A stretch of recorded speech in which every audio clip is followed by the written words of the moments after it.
கனவுல வந்து மையான காலினா மையான காலில தான் இருக்கணும், மையான காலின்ட்டு பிறகு மையான காலில் மீறி அப்படின்னு சொல்லி கனவுல வந்தது. அந்த அளவு மையான காலி இருக்க போதில எங்க ஊருக்காரெல்லாம் மறிச்சாங்க. அவங்க போகக்கூடாது, அங்க ஒரு நாள் கூட இருக்க முடியாது, அது பேய அடிச்சிடும், அங்கேயே படுக்க முடியாது, அதுக்குள்ள இடத்துல போய் படுத்தினா எப்படி, எத்தனை லட்சமா எரிச்ச இடத்துல படுத்த எப்படி போடும் வைக்கும், அந்த இடத்துல படுக்க முடியாத அப்படின்னு ரொம்ப பயம் காட்டினாங்க.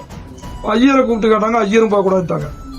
ஊரே மறிச்சுது. அது மீறிதான் வந்த முத்தாரமா சக்தி என்கிட்ட இருக்கு. முத்தாரமா அவ்வளவு பேருக்கு சக்தி கொடுத்துருக்கான், 20 லட்சம் பேருக்கு சக்தி கொடுத்தாங்க, வர வச்சிருக்கான். அந்த சக்தி ஏன்ட்ட கொடுத்துருக்கா. என்ன ஆனாலும் பரவாயில்ல, அன்னைக்கே நான் முத்தாரமா எனக்கு உயிர் பிச்சை கொடுக்கலாம், அன்னைக்கே நான் இருந்திருப்பேன். அவளை நம்பி நான் போறேன்ட்டு ஊரே மீறிட்டு இங்க வந்தேன். இங்க வந்து உட்கார்ந்து நைட்டு 12 மணிக்கு தான் வந்தேன் கிளம்பி. 12 மணிக்கு தலையில் கொடுத்து வச்சுட்டு 12 மணிக்கு வந்துட்டேன். இங்க வரைக்கும் வந்து உட்கார்ந்துருந்தேன். எனக்கு அப்போ வந்து கொஞ்சம் முதல் நாள் நிலம அரிச்சலா இருந்தது, ஊருக்கு பூரா பயம் கட்டி இருந்ததுலாம் அரிச்சலா இருந்தது.